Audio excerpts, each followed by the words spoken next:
മലബാറിലെ പച്ചപ്പ് പുതച്ച ഒരു ഗ്രാമത്തിന്റെ ഹൃദയഭാഗത്തായിരുന്നു മാധവം എന്ന ആ പഴയ നാലുകെട്ട്. പടിക്കെട്ടുകൾ കയറി ചെല്ലുമ്പോൾ പൂമുഖത്ത് തൂക്കിയിട്ട പിച്ചില വിളക്കിന്റെ തിളക്കം പോലെ ആ നാട്ടുകാരുടെ മനസ്സിൽ ഡോക്ടർ മാധവൻ നായർക്ക് ഒരു പ്രത്യേക സ്ഥാനമുണ്ടായിരുന്നു. തന്റെ ഭാര്യയുടെ അകാല വേർപാടിനു ശേഷം മാധവൻ ഡോക്ടറുടെ ലോകം മകൾ മായ മാത്രമായിരുന്നു. അവളെ അദ്ദേഹം വളർത്തിയത് വെറുമൊരു മകളായല്ല, മറിച്ച് തന്റെ പ്രാണവായുവായാണ്. അവൾ ചോദിക്കുന്നതിന് മുൻപേ ആഗ്രഹങ്ങൾ നിറവേറ്റി കൊടുക്കുന്ന അച്ഛൻ. അവൾ പഠിച്ചു വളർന്നതും ആദ്യമായി പിച്ചവെച്ചതും ചിരിച്ചതും കരഞ്ഞതുമെല്ലാം ആ വലിയ തറവാടിന്റെ ഓരോ തൂണിനും മനഃപ്പാടമായിരുന്നു. വർഷങ്ങൾ കടന്നുപോയി. മായ വളർന്ന് വിവാഹപ്രായം എത്തിയപ്പോൾ മാധവൻ നായർ അയാളുടെ അന്തസ്സിനും സ്റ്റാറ്റസിനുമൊത്തൊരു ഡോക്ടറെ മായയ്ക്ക് വേണ്ടി വിവാഹം ഉറപ്പിച്ചു. മായയുടെ വിവാഹനിശ്ചയം കഴിഞ്ഞതു മുതൽ മാധവം ഒരു ഉത്സവപ്പറമ്പായി മാറി. നാട്ടിലെ ഏറ്റവും വലിയ തറവാടായ കോവിലകത്തെ ഏക മകനുമായാണ് വിവാഹം ഉറപ്പിച്ചത്. ജാതകപ്പൊരുത്തവും കുലമഹിമയും ഒത്തുചേർന്ന ആ ബന്ധം ഗ്രാമമാകെ ചർച്ചാ വിഷയമായി. വിവാഹത്തിന് 10 ദിവസം മുൻപേ തറവാട്ടിൽ ബന്ധുക്കളുടെ തിരക്ക് തുടങ്ങി. പത്തായപ്പുരയിൽ നിന്നും നെല്ല് പുഴുങ്ങുന്ന മണവും അടുക്കളയിൽ നിന്നും ഉണ്ണിയപ്പത്തിന്റെ സുഗന്ധവും അന്തരീക്ഷത്തിൽ പടർന്നു. മുറ്റത്ത് കമുങ്ങിൻ തടികളും തെങ്ങോലകളും കൊണ്ട് കൂറ്റൻ പന്തലുയർന്നു. പന്തലിലെ ഓരോ ഓലക്കീറിലും മാധവൻ ഡോക്ടറുടെ സ്വപ്നങ്ങൾ നെയ്തു ചേർക്കപ്പെട്ടിരുന്നു. തന്റെ മകൾ സ്വർണ്ണാഭരണ വിഭൂഷിതയായി പട്ടുചേലയെടുത്ത് നാദസ്വരത്തിന്റെ അകമ്പടിയോടെ ആ പടിയിറങ്ങുന്നത് കാണാൻ അദ്ദേഹം ഓരോ നിമിഷവും എണ്ണിക്കഴിഞ്ഞു. വിവാഹത്തിന് തൊട്ടടുത്ത ദിവസം രാത്രി പന്തലിൽ വെളിച്ചം നിറഞ്ഞിരിക്കുന്നു. ഗ്രാമത്തിലെ പാട്ടുകാർ പാടുന്ന കല്യാണപ്പാട്ടുകൾ വായുവിൽ അലയടിച്ചു. ബന്ധുക്കളെല്ലാം ചിരിച്ചും കളിച്ചും തിരക്കിലായിരുന്നു. മാധവൻ ഡോക്ടർ ഇടയ്ക്കിടെ മകളുടെ മുറിയിൽ ചെന്ന് അവളെ നോക്കും. "എന്റെ മോൾക്ക് എന്തെങ്കിലും വേണോ?" എന്ന അദ്ദേഹത്തിന്റെ ചോദ്യത്തിന് ഒരു മങ്ങിയ ചിരി മാത്രമായിരുന്നു അവളുടെ മറുപടി. അത് കല്യാണപ്പെണ്ണിന്റെ നാണമാണെന്ന് അദ്ദേഹം തെറ്റിദ്ധരിച്ചു. എന്നാൽ ആ ചിരിക്ക് പിന്നിൽ ഒളിപ്പിച്ചു വെച്ച ചതിയുടെ കറുത്ത നിഴൽ അദ്ദേഹം തിരിച്ചറിഞ്ഞില്ല. ഒരച്ഛന്റെ സ്നേഹത്തേക്കാൾ വലുതാണ് പുറം ലോകത്തെ കപടമായ പ്രണയ വാഗ്ദാനങ്ങൾ എന്ന് മായ വിശ്വസിച്ചു പോയ നിമിഷമായിരുന്നു അത്. ആ രാത്രിയിലെ നിശബ്ദതയിൽ ഒരു വലിയ കൊടുങ്കാറ്റിന് മുൻപുള്ള ശാന്തത പോലെ വിധി അവളുടെ ജീവിതത്തെ മറ്റൊരു ദിശയിലേക്ക് തിരിക്കാൻ തയ്യാറെടുക്കുകയായിരുന്നു. കോളേജിൽ വെച്ച് പരിചയപ്പെട്ടതായിരുന്നു മായ വിവേകിനെ. കല്യാണത്തലേന്ന് അവർ ഒളിച്ചോടാൻ തീരുമാനിച്ചു. വിവേകിനൊപ്പമുള്ള സുന്ദരമായ ജീവിതം മായ സ്വപ്നം കണ്ടിരുന്നു. അവന്റെ കൂടെയുള്ള ജീവിതത്തിന് വേണ്ടി ഏത് ദുരിതത്തിലേക്ക് പോകാനും മായ റെഡിയായിരുന്നു. കാരണം അവൾ അവനെ അത്രക്ക് സ്നേഹിച്ചിരുന്നു. അങ്ങനെ വിവാഹത്തലേന്ന് അവളുടെ അച്ഛന്റെ ആഗ്രഹങ്ങളും സ്വപ്നങ്ങളും എല്ലാം തല്ലിയുടച്ച് മായ ഒളിച്ചോടി. നഗരത്തിന്റെ തിരക്കുകൾക്കിടയിലുള്ള ഇടുങ്ങിയ ഒരു ഇടവഴിയിലെ ചെറിയ വാടക മുറിയിലായിരുന്നു മായയുടെയും വിവേകിന്റെയും പുതിയ ലോകം. തുടക്കത്തിൽ അച്ഛന്റെ തണലിൽ നിന്നും ഇറങ്ങി വന്നതിന്റെ ഭയത്തെ വിവേകിന്റെ പ്രണയ വാഗ്ദാനങ്ങൾ മായ്ച്ചു കളഞ്ഞു. ആ ചെറിയ മുറിയിലെ പരിമിത സൗകര്യങ്ങളിലും അവൾ സ്വർഗം കണ്ടു. "നമ്മുടെ പ്രണയം ജയിക്കുമായേ, നിന്റെ അച്ഛൻ നാളെ നമ്മളെ അംഗീകരിക്കും" എന്ന വിവേകിന്റെ ആവർത്തിച്ചുള്ള വാക്കുകൾ അവൾക്ക് കരുത്തു നൽകി. എന്നാൽ ആ സന്തോഷത്തിന് ചില്ലു കൊട്ടാരത്തിന്റെ ആയുസേ ഉണ്ടായിരുന്നുള്ളൂ. ദിവസങ്ങൾ ആഴ്ചകൾക്കും മാസങ്ങൾക്കും വഴിമാറിയപ്പോൾ പ്രണയത്തിന്റെ ആവേശം കെട്ടടങ്ങി തുടങ്ങി. മായയുടെ കയ്യിലുള്ള പണം കുറഞ്ഞു തുടങ്ങിയപ്പോൾ വിവേകിന്റെ സ്നേഹവും കുറയാൻ തുടങ്ങി. ജോലി ചെയ്ത് പണമുണ്ടാക്കുന്നതിന് പകരം മായയുടെ കയ്യിൽ മിച്ചമുള്ള പണം ഉപയോഗിച്ച് അവൻ അവന്റെ ഇഷ്ടജീവിതം നയിക്കാൻ തുടങ്ങി. മാസങ്ങൾക്ക് ശേഷം മായ ഗർഭിണിയാണെന്ന തിരിച്ചറിവ് വിവേകിൽ സന്തോഷത്തിനു പകരം വലിയൊരു ഭാരമാണ് ഉണ്ടാക്കിയത്. ഉത്തരവാദിത്തങ്ങളിൽ നിന്നും ഒഴിഞ്ഞു മാറാൻ അവൻ ഓരോ കാരണങ്ങൾ കണ്ടെത്തി. വൈകിട്ട് വീട്ടിൽ വരുമ്പോൾ അവന്റെ ശ്വാസത്തിൽ മദ്യത്തിന്റെ രൂക്ഷഗന്ധം പടർന്നു. ചോദ്യം ചെയ്ത മായയെ അവൻ ക്രൂരമായി അധിക്ഷേപിച്ചു. പണ്ട് മായയെ പുകഴ്ത്തിയിരുന്ന അതേ നാവ് കൊണ്ട് അവൻ അവളെ കുറ്റപ്പെടുത്തി. "നിന്റെ അച്ഛൻ്റെ കോടികൾ കണ്ടാണ് ഞാൻ നിന്നെ സ്നേഹിച്ചത്, അല്ലാതെ നിന്നോടുള്ള സ്നേഹം കൊണ്ടല്ല.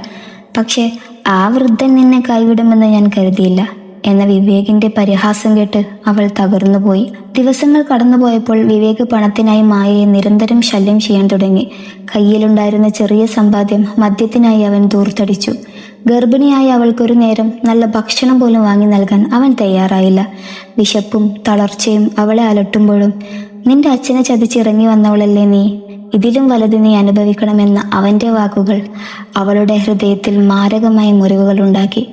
തന്റെ അച്ഛന്റെ സ്നേഹത്തിന് മുന്നിൽ വിവേകിന്റെ പ്രണയം വെറും കപട നാടകമായിരുന്നുവെന്ന് അവൾ വൈകി തിരിച്ചറിഞ്ഞു. ഒടുവിൽ ആ കറുത്ത രാത്രി എത്തി. മായ 7-ാം മാസം തികയുന്ന സമയമായിരുന്നു അത്. ശരീരം കൊണ്ടും മനസ്സുകൊണ്ടും തളർന്നു ഉറങ്ങുകയാണ് അവൾ.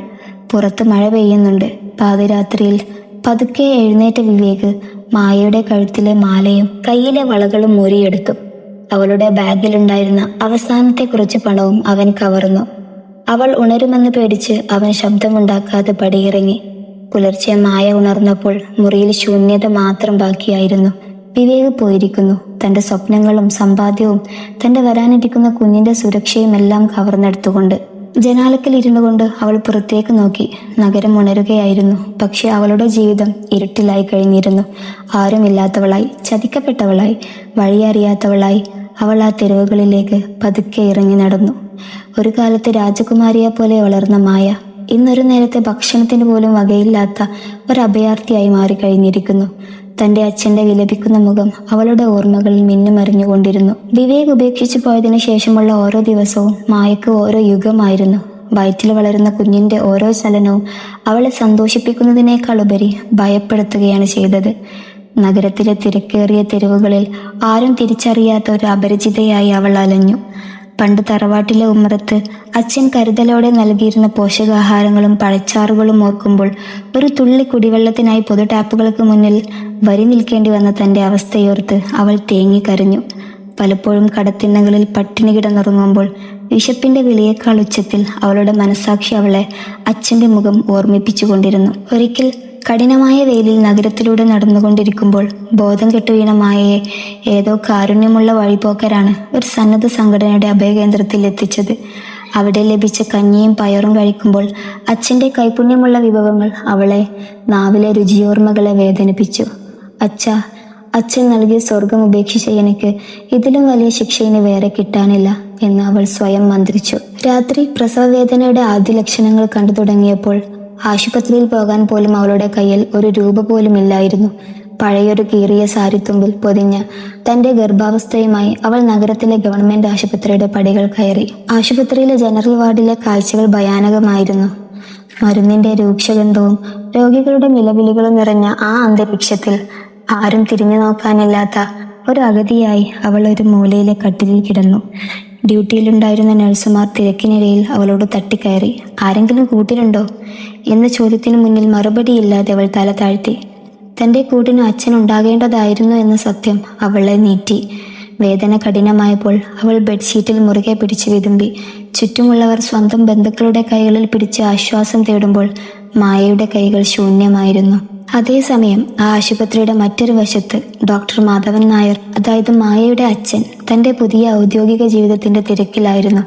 മകൾ നാടുവിട്ടതിന് ശേഷം ഡോക്ടർ മാധവൻ നായർ തൻ്റെ വേദനകൾ മറക്കാൻ ജോലിയിൽ മുഴുകി. അദ്ദേഹം അതേ ആശുപത്രിയിൽ പുതിയ സീനിയർ ഗൈനക്കോളജിസ്റ്റായി ചുമതലയേറ്റിട്ട് ഏതാനും ദിവസങ്ങളെ ആയിരുന്നുള്ളൂ. മകൾ പോയതിനു ശേഷം അദ്ദേഹം ഒരു യന്ത്രത്തെ പോലെ ജോലി ചെയ്തു. ഓർമ്മകൾ വേട്ടയാടാതിരിക്കാൻ അദ്ദേഹം ഉറക്കമില്ലാതെ രോഗികളെ ശുശ്രൂഷിച്ചു. തൻ്റെ മകൾ ഇതേ മേൽക്കൂരയ്ക്ക് താഴെ വേദനയാൽ പുളയുന്നുണ്ടെന്ന് ആ പിതാവ് അറിഞ്ഞിരുന്നില്ല. വിധി അവരെ ഒന്നിപ്പിക്കാൻ നിഗൂഢമായ ഒരു തിരക്കഥ അവിടെ ഒരുക്കുകയായിരുന്നു. വേദനയുടെ അത്യുച്ചകോടിയിൽ മായ അർദ്ധബോധാവസ്ഥയിലേക്ക് നീങ്ങുമ്പോഴും അവളുടെ ചുണ്ടുകൾ അച്ഛാ എന്ന് നിശബ്ദമായി വിളിക്കുന്നുണ്ടായിരുന്നു. അന്ന് പുറത്ത് പേമാരി പെയ്യുകയാണ്. ആകാശത്തിന്റെ തേങ്ങൽ പോലെ പെയ്തിറങ്ങിയ മഴയിൽ നഗരം വിറച്ചു നിന്നു. ലേബർ വാർഡിലെ തിരക്കുകൾക്കിടയിൽ ഡ്യൂട്ടി നേഴ്സ് പരിഭ്രാന്തയായി ഡോക്ടർ മാധവന്റെ അടുത്തേക്ക് ഓടിയെത്തി.